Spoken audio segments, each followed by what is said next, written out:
We're home. We're home. We're home. Yeah, there's three. Man, best panel of the day. Worth waiting 2 days for, I'll tell you that much.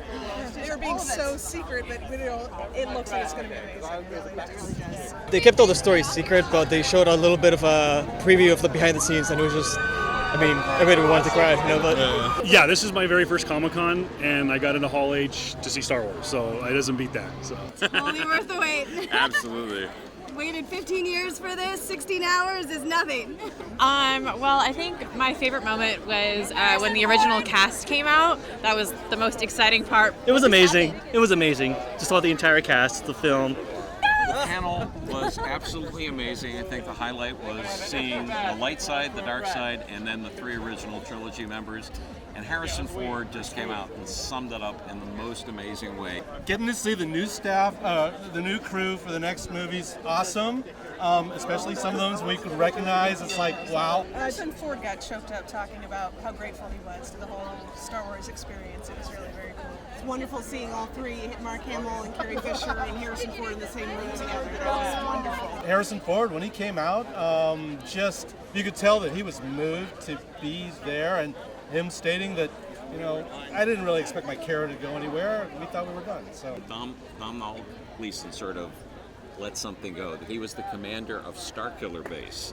Starkiller was the name of George Lucas's original hero in his very first draft of the script, the Starkiller. So they've gone back to even before Star Wars to like the original draft in 1973 and named a base after that. Pretty exciting stuff. It was awesome.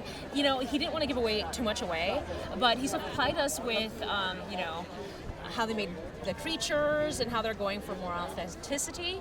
I guess the obvious thing is that they wanted to show it's not CGI. Everything's pretty much real life. Every models they're using 600 models and this and that. It's pretty impressive. One of the creatures, just trying to show you that they went old school with the practical effects and puppetry, and that it takes like 5 guys to control one person. And looked like basically if a guy was like hunched over and was carrying this big backpack, and it had like birds that were all like looking and doing their own thing. It was like a camel if it was like a kung fu master. Like an ostrich camel. Yeah, it was a really weird hybrid, whatever it was. It was really awesome though. Mix between a camel kind of and a human kind of hybrid. I guess that's the best description of it.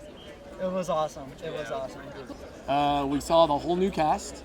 We saw the legacy cast.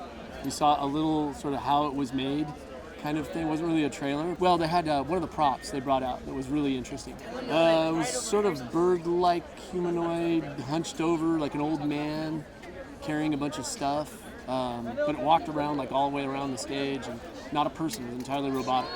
Star Wars heaven, baby! Woo! Exactly, that's what happened.